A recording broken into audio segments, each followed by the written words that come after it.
बच्चे नैक्सट आप चैप्टर करना है, चैप्टर कह लो यूनिट कह लो 3rd फोटोकैमिस्ट्री। फोटोकैमिस्ट्री के बच्चे 2 पार्ट बनाए हुए हैं 1 ते 2। ठीक है, छोटा जहा चैप्टर है, ये एक चैप्टर च कवर होंगे दोनों पार्ट। ठीक है बच्चे, एक चैप्टर च कवर होंगे दोनों पार्ट। तो फर्स्टली फोटोकैमिस्ट्री है कि, ठीक है, it involve the study of effect of radiation on a chemical reaction. ठीक है बच्चे, फोटोकैमिस्ट्री का मतलब फोटो मतलब लाइट, कैमिस्ट्री का मतलब तो तुहानू पता ही है कैमिकल रिएक्शन नाल जो डील होंदी है। ठीक है, जो कि कैमिकल रिएक्शंस दे नाल डील होंदी है। ठीक है, तो it involve the study of effect of radiation. If light मतलब रेडिएशन, लाइट कह लो या रेडिएशन कह लो, इफेक्ट ऑफ लाइट और radiation on a chemical reaction. ठीक है, and also the rate and mechanism of chemical reaction caused by absorption of light. It is a study of effect of radiation on a chemical reaction.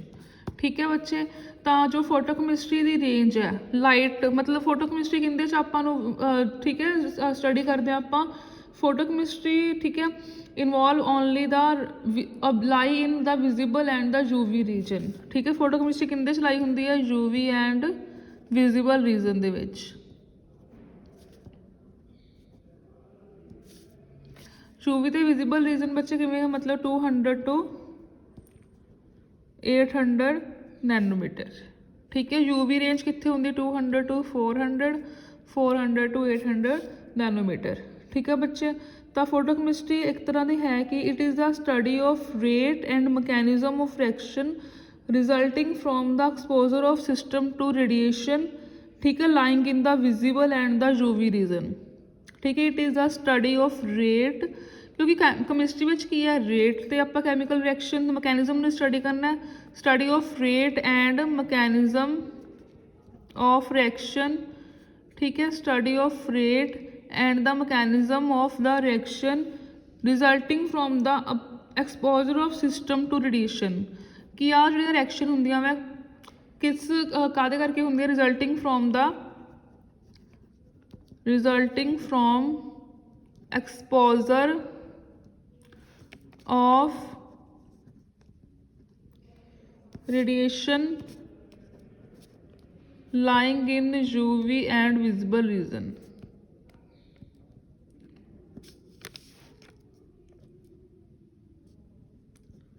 ठीक है, केड़ा बच्चे UV ते visible reason है कि 200 to 800 nanometre. ठीक है, rate and mechanism of reaction resulting from the exposure of radiation lying in the UV and visible range of 200 to 800 nanometre. ठीक है बच्चे, उस तो बाद नैक्सट अपना आर्टिकल है interaction of radiation with matter. Interaction of radiation with matter.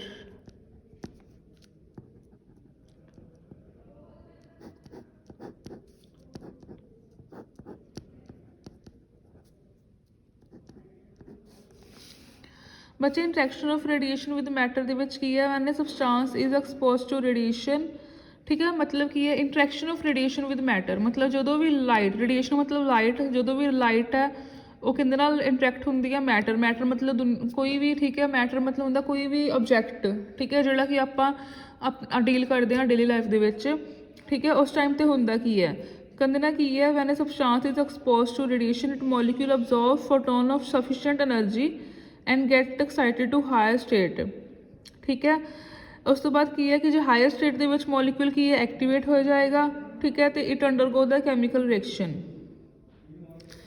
मतलब की है बच्चे अपने को की है कि अपने को कोई भी मैटर है आह, ठीक है, जो इनदे ते अपने को कोई भी रेडिएशन आती है मैटर ते रेडिएशन मैटर ते ठीक है, जो अपने को की है रेडिएशन ते मैटर आपस में इंटरैक्ट करते हैं तो बच्चे आप कह देंगे कि आप ये किया कि उस टाइम पर कैमिकल रिएक्शन होंगी है। बच्चे जरूरी नहीं है कि जो भी कोई मैटर है लाइट ऑब्जॉर्व करके, ठीक है, की करे फोटो कैमिकल रिएक्शन ही करे। ठीक है, अपने को की है दो तरह की रिएक्शन हो सकती है, फोटो कैमिकल रिएक्शन भी हो सकती है तो फोटो फिजिकल रिएक्शन भी हो सकती है। ठीक है, जो अपने को की है लाइट है वो मैटर ते पई, जोड़ा भी मैटर है जो ऑब्जैक्ट है वो की हो गया एक्साइट हो गया, एक्साइटेड स्टेट ते की है जो मॉलिक्यूल वापस नीचे आता है तो वह फोटो कैमिकल रिएक्शन भी कर सकता वै तो फोटो फिजिकल रिएक्शन भी कर सकता है फोटो फिजिकल रिएक्शन भी कर सकता है so there are the two photo processes light के नाल दो जरूरी नहीं एक तरह की प्रोसैस हो फोटो कैमिकल ठीक है so there are the two kind of processes first is photophysical next is photochemical ठीक है बच्चे फोटोफिजिकल प्रोसैस की हुंदा कि वैन लाइट इज ठीक है which take place on the absorption of light अपने को की है these are the process which take place by the absorption of light take place by absorption of light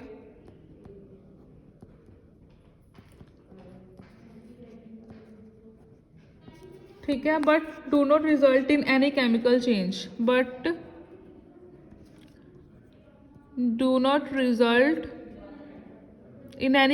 change in any chemical change कि अपने को की हुंदा बच्चे कोई भी मतलब अपने को कोई प्रोसैस हुंदी है बट अपने को कोई भी केमिकल चेंज नहीं हुंदा उहदे विच ठीक है light energy may be emitted ठीक है इन द फॉलोइंग वे बच्चे फोटो फिजिकल प्रोसैस का ही मैं सारा कुछ दस रही हाँ हजे अपने को की है कि आप फोटो फिजिकल मतलब फोटो अपने को की है लाइट पई किसी भी ऑब्जैक्ट के उत्ते तो ऑब्जैक्ट है जोड़ा मॉलिक्यूल है जोड़ा एक्साइट हो गया एक्साइटेड स्टेट से जो वापस आना है तो उदो अपने को की है जो कैमिकल चेंज ना हो रहा हो उस टाइम तो आप बोलते हैं फोटो फिजिकल प्रोसैस है मतलब जी लाइट वै वो रीमिट होंगी है मतलब वापस आती है अपनी लोअर स्टेट के उत्ते ठीक है लाइट इज तो अपने को की है the light energy is reemitted instantaneously photophysical process कदों कदों होएगी ठीक है वैन द लाइट एनर्जी जी कि एक्साइट हुई सी रीमिटेड वापस एमिट होंगी है reemitted light energy is reemitted इंस्टैंटेनियसली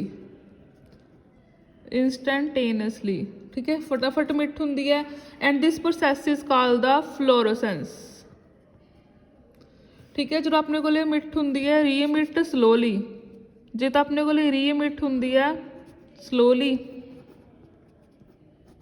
then this process is called the phosphorescence बच्चे दोनों प्रोसैस अगे जाके इन्हों की फुल एक्सप्लेनेशन है दोनों प्रोसैस वैसे भी इंपॉर्टेंट है फ्लोरोसेंस ते फॉस्फोरेसेंस कई बार आ जाता होंगे what is fluorescence what is phosphorescence तो अगे जाके इन्हों की फुल एक्सप्लेनेशन है इत्थे भी तुसीं डिफाइन कर सकते हो कि when the light is strike on object then it is excited and if the molecule reemit energy instantaneously then this process is called the fluorescence and if the molecule reemit energy ठीक है slowly then this process is called the phosphorescence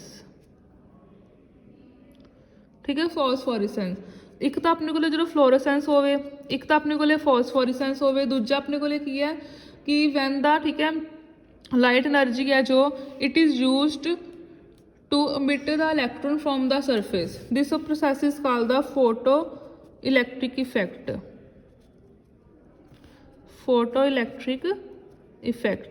ठीक है मतलब ਜਾਂ ਤਾਂ ਆਪਣੇ ਕੋਲੇ photo electrical effect हो रहा हो ਜਾਂ ਆਪਣੇ ਕੋਲੇ फ्लोरोसेंस हो रही हो ਜਾਂ ਆਪਣੇ ਕੋਲੇ ਫੋਸਫੋਰੈਸੈਂਸ हो रहा हो ਇਹਨਾਂ ਤਿੰਨਾਂ ਪ੍ਰੋਸੈਸ ਦੇ ਵਿੱਚ ਆਪਣੇ ਕੋਲੇ ਕੀ ਹੈ ਕਿ ਆਪਣੇ ਕੋਲੇ ਕੀ ਹੈ ਕੋਈ ਵੀ ਕੈਮੀਕਲ ਚੇਂਜ ਨਹੀਂ ਹੋ ਰਿਹਾ ਹੁੰਦਾ ਤਾਂ ਆਪਾਂ ਬੋਲਾਂਗੇ ਉਹਨਾਂ ਨੂੰ these are the photo physical processes next ਆਪਣੇ ਕੋਲੇ ਫੋਟੋ ਕੈਮੀਕਲ ਪ੍ਰੋਸੈਸ ਕਦੋਂ ਹੋਏਗੀ ਜਦੋਂ ਆਪਣੇ ਕੋਲੇ ਲਾਈਟ ਸਟ੍ਰਾਈਕ ਕਰਦੀ ਹੈ ਕਿਸੇ ਆਬਜੈਕਟ ਦੇ ਉੱਤੇ ਜਦੋਂ ਲਾਈਟ ਆਪਣੇ ਕੀ ਹੈ ਐਕਸਾਈਟਡ ਮੋਲੀਕਿਊਲ ਵਾਪਸ ਆਪਣੀ ਜਗ੍ਹਾ ਤੇ ਆਉਂਦਾ बट कोई ना कोई कैमिकल रिएक्शन के नाल ठीक है when there is a sufficient energy ठीक है resulting into a chemical reaction then ठीक है then the photochemical processes occur ठीक है when the reactant are activated by the radiation of sufficient energy resulting into the chemical reaction जो अपने को कोई भी कैमिकल रिएक्शन हो रही होंगी है लाइट की प्रैजेंस के विच उस टाइम पर आप कोई भी कैमिकल चेंज हो रहा होंगे वै उस टाइम पर आप कहांगे कि फोटो कैमिकल प्रोसैसिस है ठीक है जिवें अपने को मेन अपने को फोटो कैमिकल प्रोसैस की है फोटोसिंथेसिस तो तुहानूं पता ही है लाइट की प्रैजेंस दे विच क्लोरोफिल है जो कि ठीक है अपने को कार्बन डाइऑक्साइड ते वाटर ਗਲੂਕੋਜ਼ ਵਿੱਚ ਚੇਂਜ ਹੋ ਜਾਂਦੇ ਆ। ਜਿਵੇਂ ਕਿ ਆਪਣੇ ਕੋਲੇ ਫੋਟੋਸਿੰਥਸਿਸ ਪ੍ਰੋਸੈਸ ਦੇ ਵਿੱਚ ਆਪਣੇ ਕੋਲੇ ਕੈਮੀਕਲ ਰਿਐਕਸ਼ਨ ਹੁੰਦੀ ਹੈ ਕਾਰਬਨ ਡਾਈਆਕਸਾਈਡ ਤੇ ਵਾਟਰ ਮੋਲੀਕਿਊਲ, ਠੀਕ ਹੈ, ਲਾਈਟ ਦੀ ਪ੍ਰੈਜ਼ੈਂਸ ਦੇ ਵਿੱਚ, ਠੀਕ ਹੈ, ਕਲੋਰੋਫਿਲ ਦੀ ਪ੍ਰੈਜ਼ੈਂਸ ਦੇ ਵਿੱਚ ਆਪਣੇ ਕੋਲੇ ਗਲੂਕੋਜ਼ ਵਿੱਚ ਕਨਵਰਟ ਹੋ ਜਾਂਦੇ ਆ। ਇਸ ਟਾਈਮ ਤੇ ਕੈਮੀਕਲ ਰਿਐਕਸ਼ਨ ਹੋ ਗਈ। So this is a example of a photochemical reaction. ਬੱਚੇ ਇਦਾਂ ਦੀ ਇੱਕ ਦੋ ਹੋਰ ਐਗਜ਼ਾਮਪਲ ਕਰ ਲਓ, ਬੁੱਕ 'ਚ 3-4 ਹੈ, ਸਾਰੀਆਂ ਕਰਨ ਦੀ ਲੋੜ ਨਹੀਂ ਹੈ, ਠੀਕ ਹੈ। ਜਿਵੇਂ ਨੈਕਸਟ ਤੁਸੀਂ ਵੀ ਦੇ ਸਕਦੇ ਹੋ, ਜਿਵੇਂ ਆਪਣੇ ਕੋਲੇ ਹਾਈਡਰੋਜਨ ਤੇ ਕਲੋਰੀਨ ਦਾ ਮੋਲੀਕਿਊਲ ਹੈ, ਲਾਈਟ ਦੀ ਪ੍ਰੈਜ਼ੈਂਸ ਦੇ ਵਿੱਚ ਕੀ ਬਣ ਜਾਂਦਾ, ਹਾਈਡਰੋਕਲੋਰਿਕ ਐਸਿਡ, ਠੀਕ ਹੈ। ਉਵੇਂ ਆਪਣੇ ਕੋਲੇ ਓਜ਼ੋਨ ਹੈ, ਆਕਸੀਜਨ ਹੈ, ਲਾਈਟ ਦੀ ਪ੍ਰੈਜ਼ੈਂਸ ਦੇ ਵਿੱਚ ਕੀ ਬਣ ਜਾਂਦੀ ਆ, ਉਹ ਓਜ਼ੋਨ ਗੈਸ, ठीक है बच्चे। So when there is a chemical reaction just like this, then these are called the photochemical process. When there is a, ठीक है, when there is no chemical change, do not result in any chemical change, then these are the photophysical processes, ठीक है बच्चे। Next अपना article है, ठीक है, difference between the thermal and the photochemical reaction, ठीक है, difference between thermal reaction, difference between thermal reaction and photochemical reaction। बच्चे इनके नाम तो ही क्लियर है, 2-3 पॉइंट ना। फोटोकैमिकल, थर्मल मतलब जो कि टैंपरेचर ना लिंक है, फोटो मतलब जो कि लाइट ना लिंक है। तो अपने को फर्स्ट पॉइंट ऑफ डिफरेंस की है, these reaction can even occur in dark ਵਿੱਚ ਵੀ ਹੋ ਜਾਂਦੇ। ਕਿਉਂ? ਕਿਉਂਕਿ ਇਹਨਾਂ ਦਾ ਲਾਈਟ ਦਾ ਤਾਂ ਕੋਈ ਰਿਲੇਸ਼ਨ ਹੀ ਨਹੀਂ ਹੈਗਾ ਗਾ। these reaction can even occur in the dark, light is not an essential part for these reaction। ਜੋ ਥਰਮਲ ਰਿਐਕਸ਼ਨ ਹੈ ਇਹ ਟੈਂਪਰੇਚਰ ਨਾਲ ਇਫੈਕਟ ਹੁੰਦੀਆਂ, ਸੋ these even occur in the dark, ਠੀਕ ਹੈ, ਲਾਈਟ ਇਜ਼ ਨੋਟ ਅਸੈਂਸ਼ੀਅਲ। ਇਹਦੇ 'ਚ ਉਲਟਾ ਆ ਜਾਏਗਾ ਕਿ ਲਾਈਟ ਇਜ਼ ਅਸੈਂਸ਼ੀਅਲ, ਠੀਕ ਹੈ, ਲਾਈਟ ਇਹਦੇ ਲਈ ਅਸੈਂਸ਼ੀਅਲ ਹੈ। ਨੈਕਸਟ ਆਪਣੇ ਕੋਲ ਕੀ ਹੈ, thermal reaction, energy of activation is provided by the, ਇਹਦੇ 'ਚ ਆਪਣੇ ਕੋਲ ਜੋ ਰਿਐਕਸ਼ਨ ਹੁੰਦੀ ਹੈ ਉਹਦੀ એનર્ਜੀ ਕਿੱਥੋਂ ਪ੍ਰੋਵਾਈਡ ਹੁੰਦੀ ਹੈ, ਇੰਟਰਮੋਲੀਕੂਲਰ ਕੋਲੀਜ਼ਨ ਤੋਂ।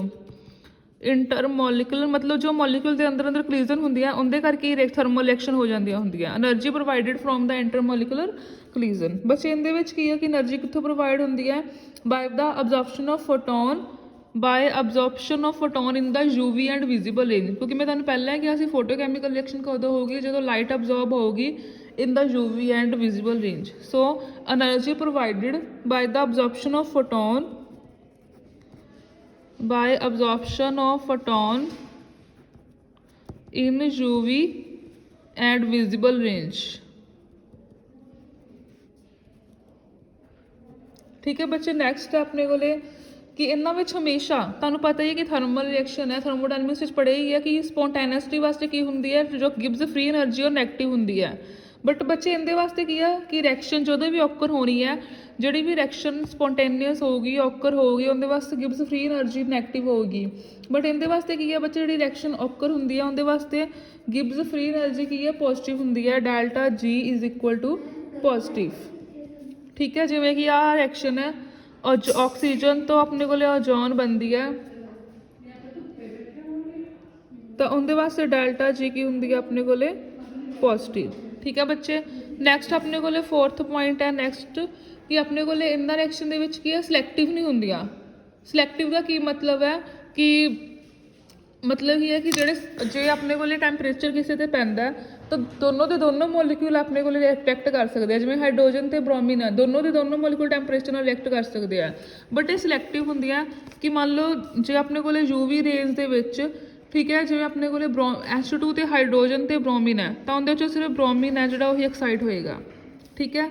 ਨੈਕਸਟ ਹੈ ਬੱਚੇ, ਨੈਕਸਟ ਪੁਆਇੰਟ ਹੈ last 5th point of difference ਹੈ, ਮੈਂ ਇੱਥੇ ਲਿਖਣ ਲੱਗੀ ਹਾਂ ਕਿ ਇਹ ਡਿਪੈਂਡ ਕਰਦੇ ਹਨ, ਜੋ ਕਿ ਠੀਕ ਹੈ ਆਪਾਂ ਨੂੰ ਪਤਾ ਹੀ ਅੰਡਰਸਟੂਡ ਹੈ ਕਿ ਦਿਸ ਡਿਪੈਂਡ ਅਪੋਨ ਟੈਂਪਰੇਚਰ, ਠੀਕ ਹੈ, this is independent of temperature. First point ਹੋ ਗਿਆ ਕਿ ਦਿਸ, ठीक है, these depend on light, these may even occur in dark। Last point होगा कि these depend on temperature, these is independent, these reactions are independent of temperatures, ठीक है बच्चे। तो पहला तो टेंपरेचर का फर्क हो गया, फिर गिब्स फ्री एनर्जी वाला हो गया, ये लाइट की अब्जॉर्प्शन नाल हुंदी है रिएक्शन, ये इंटरमोलिकुलर कोलिजन नाल हुंदी है, ठीक है। नैक्सट इस तो बाद इहदे च की है, ये सिलैक्टिव नहीं हुंदियां, ये सिलैक्टिव हुंदियां।